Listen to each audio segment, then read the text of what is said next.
Bonjour les gens, aujourd'hui je reviens parce que je vais participer à un challenge qui est le Pumpkin Autumn Challenge organisé par Guimauve. Je vous invite pour en savoir plus d'aller voir sa vidéo que je mettrai en barre d'infos. C'est un challenge qui se passe du mois de septembre, début septembre jusqu'à fin novembre, où il faut lire des livres par rapport aux menus qui sont donnés par Guimauve. Donc je vais vous dire les livres que j'ai décidé de lire, donc ma palle, sachant que me connaissant ça peut très bien évoluer, je peux absolument ne pas lire du tout ce que j'ai choisi et lire complètement autre chose selon mes envies du moment, etc. Parce que je suis une vraie girouette. Mais j'avais quand même envie de faire une palle, donc la voilà. Alors d'abord la première catégorie c'est automne frissonnant. Dans cette catégorie il y a des sous-catégories qui sont Je suis Médée, vieux crocodile. Donc là il faut un livre qui parle de trahison, thriller, policier, horreur, épouvante. Donc moi j'ai choisi Deuil de miel de Franck Tillier. Donc c'est le deuxième roman qui se trouve dans cette brique. Je ne sais pas de quoi ça parle parce que je vais avoir le problème avec tous les autres livres, c'est que je les achète mais j'oublie après les résumés. Donc il s'agit d'un thriller et c'est tout ce que je sais. J'avais lu d'abord Train d'enfer pour un jour et j'avais pas trop aimé, donc j'espère que Deuil de miel je préférerai. On verra. Ensuite, une nouvelle sous-catégorie, c'est Les chimères de la Sylve rouge. Donc là il faut lire du gothique, vampire, créature de la nuit, ténèbres, macabre. Donc j'ai choisi Le Château, Les Ferrailleurs tome 1, Le Château, écrit et illustré par Édouard Carré, parce que ça m'a l'air bien macabre en fait, et ça a l'air un peu bizarre. Il me semble que c'est des objets, enfin des gens qui parlent aux objets ou un truc comme ça, enfin non, qui vivent dans un océan de détritus. Et donc je crois qu'ils en font des choses, je sais plus trop, mais je verrai bien. Ça a l'air super intéressant et bien on verra si j'aime bien ou pas. La troisième sous-catégorie c'est Les supplices de la belladone. Donc là c'est lire un livre avec la couverture noire. Donc j'ai choisi Sauver sa peau de Lisa Gardner aux éditions Le Livre de Poche. Et voilà, la couverture est noire. On voit un peu une femme là, mais sinon le reste c'est tout noir. J'aime beaucoup Lisa Gardner, donc je pense que je vais bien aimer celui-là. C'est la première enquête faite par Didi, je crois. Ouais, Didi Warren. Donc je vais voir si ça va me plaire. Normalement, ça devrait pas poser trop de problèmes. Enfin, dans cette catégorie, la dernière sous-catégorie, c'est Esprit es-tu là, Fantôme, Fantôme du passé, histoire de famille, historique classique. Et là, j'ai eu du mal à trouver, je cherchais et tout. Et j'ai fini par me décider pour Les 7 sœurs de Lucinda Riley, ou Riley, je pense. Donc là, c'est une histoire de sœurs, donc histoire de famille. Je crois que c'est des sœurs qui ont été adoptées et qui recherchent leurs origines en fait. Il me semble que c'est ça. Je vais bien voir ce que ça donne. J'en entends beaucoup parler et ça a l'air pas mal. Alors, la deuxième catégorie, il s'agit de Automne, douceur de vivre. La première sous-catégorie de cette catégorie, ça fait beaucoup de catégories, c'est Il fait un temps épouvantail. J'aime bien le jeu de mots. Donc là c'est des livres sur Halloween, Sabine, Automne, et j'ai choisi Automne de...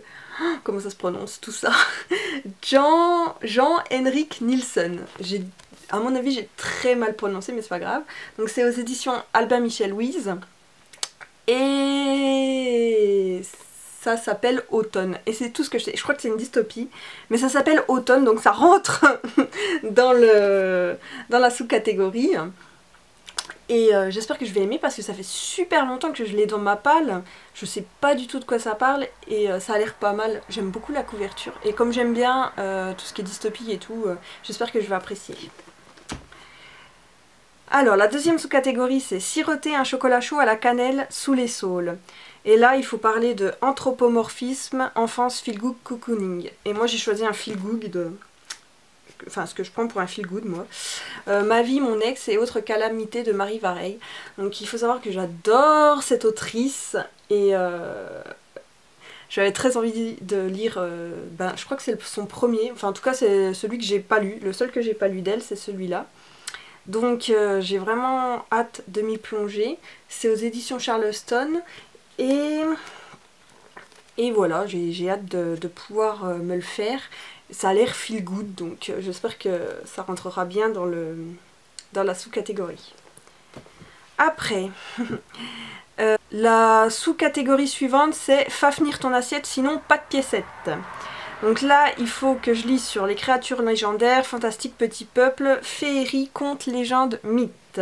Et je me suis décidée pour Histoire de dragon de Gillian Doherty aux éditions Usborne, illustré par Linda Edwards. Et regardez-moi ce livre, il est juste magnifique.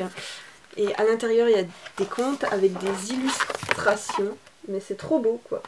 Et comme j'adore les dragons, je pense que je vais bien aimer. C'est des petits contes sur les dragons, ça peut être sympa. Donc ça mélange le thème créatures légendaires, fantastiques et contes, légendes, mythes. Il est beau, hein. Voilà, ça c'est au suivant. Ensuite, donc la prochaine sous-catégorie c'est A Window to the Past. Donc là il faut lire sur sorciers, sorcières, SFFF, magie. Et moi j'ai choisi un livre de SFFF.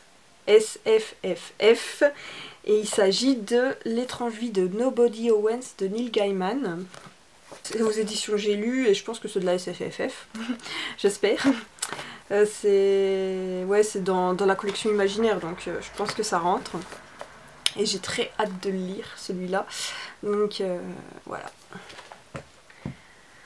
Donc c'était la dernière sous-catégorie de cette catégorie. La dernière catégorie, c'est Automne des Enchanteresses, pardon. Donc il y a Les Rêves d'Aurore, et là il faut lire un livre LGBTQIA+, ou militantisme. Et moi j'ai choisi que des livres LGBT. Donc il y en a 3. Je sais pas pourquoi dans cette catégorie j'en ai mis 3. Donc il y a d'abord Les Contes de Verania, tome 2, Les Dragons de la Destinée de T.J. Klune aux éditions MXM Bookmark. Je l'ai déjà commencé, je triche un peu, je l'ai déjà commencé, mais bon, il me reste beaucoup de pages. Et donc il rentre bien dans la catégorie puisqu'il s'agit d'une lecture LGBTQIA+. Ensuite je me suis pris Romance de Arnaud Catherine, et là c'est pareil, c'est une histoire entre deux garçons, d'amour apparemment. Et je me suis aussi pris La fille dans l'écran de Manon Desault et Lou Luby, donc là c'est un graphique, une bande dessinée. Et ça a l'air trop bien, et c'est sur deux filles qui vont se rencontrer après avoir parlé longtemps à travers internet. Ensuite, donc c'est Sarah Bernhardt, Monstre sacré, et là il faut lire dramaturgie, pièce de théâtre, art. Donc j'ai été très simple, j'ai choisi Le Misanthrope de Molière. Et c'est le seul que j'ai pas lu de Molière, je crois, donc j'ai hâte de m'y plonger. Je ne sais pas de quoi ça parle, à part que c'est d'un misanthrope. Et c'est une pièce de théâtre. L'avant-dernière sous-catégorie, c'est Les Écailles de Mélusine, et là c'est féminisme, transformation, métamorphose. Donc là j'ai eu du mal à trouver. J'ai cherché et tout, et j'ai fini par me décider pour Ainsi soit-elle de Benoît Groult. Et bon, c'est un livre féministe et tout, mais je sais pas de quoi ça parle à part ça, et je sais pas si je le lirai ou si je le remplacerai par un autre, parce qu'il me fait un peu peur en fait.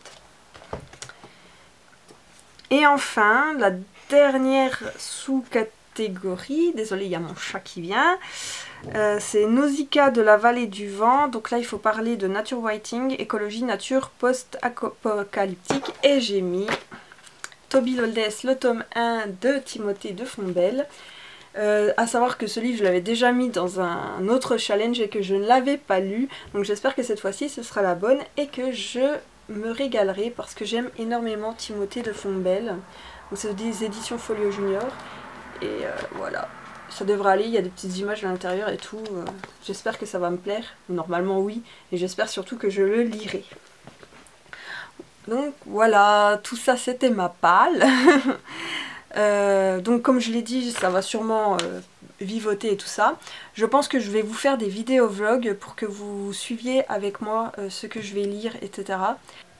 Donc en commentaire, n'hésitez pas à me dire si vous participez vous aussi au Pumpkin Autumn Challenge, si un de ces livres vous fait envie ou si vous l'avez déjà lu. Et n'hésitez pas à mettre un pouce bleu et à vous abonner. Sur ce, je vous laisse, on se retrouve à la prochaine et à plus.